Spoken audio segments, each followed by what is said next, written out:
Welcome to In Step with Fort Riley. I'm Scott Rhodes.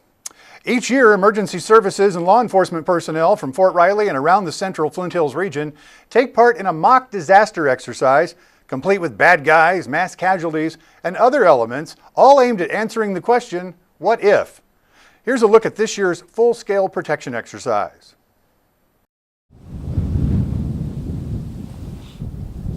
It was a normal morning here on post. Interrupted by a phone call to the Fort Riley Police Department reporting several active shooters. Yeah, we're in position for the LZ. Minutes later, emergency vehicles were on scene at Camp Funston, tending to the dead and wounded. Luckily, this was an exercise, and the events were part of Fort Riley's annual full-scale protection exercise designed to test response times and capabilities of not only Fort Riley's law enforcement and emergency response teams, but also those of our off-post partners. The mock disaster featured role players as active shooters, hostage takers, and the dead and wounded. It started with 3 shooters who attacked Outdoor Rec's paintball range at Camp Funston during a unit Family Day event. Fort Riley Fire Department first responders and emergency medical personnel quickly arrived and began the arduous task of determining which wounded needed to be evacuated immediately for critical treatment and those who, although wounded, could be cared for after critical patients were transported. Depending on their injuries, victims were taken to Irwin Army Community Hospital on post or to off-post medical facilities around the central Flint Hills region.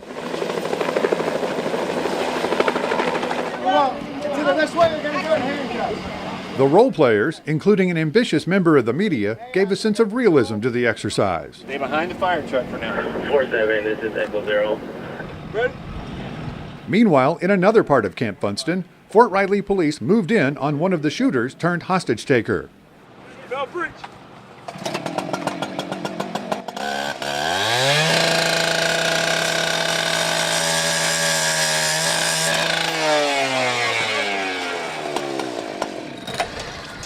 Go, go, go, go, go, go, go, go! To the right, please! Police, let me see your hand! Let me see your hand! The hostage managed to escape their captor.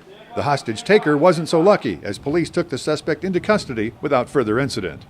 I just want to thank all the partners, all the community efforts, and the garrison team and the division staff, because this is one of the most important exercises we do every year.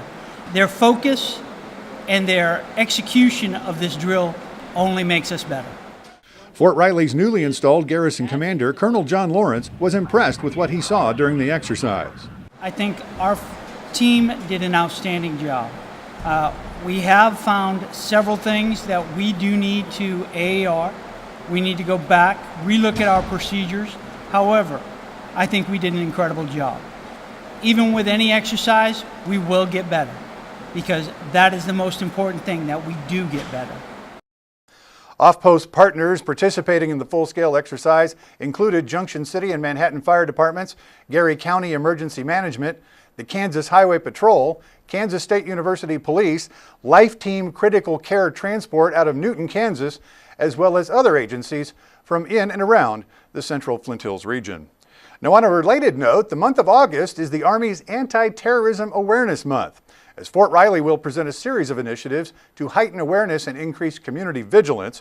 For more on anti-terrorism efforts, keep an eye out for messages in the Post newspaper, social media sites, and information booths to be set up around Post during the month of August.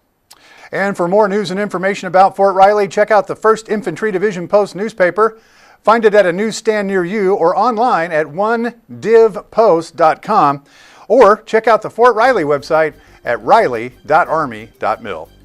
I'm Scott Rhodes, and you're in step with Fort Riley. We'll see you next time.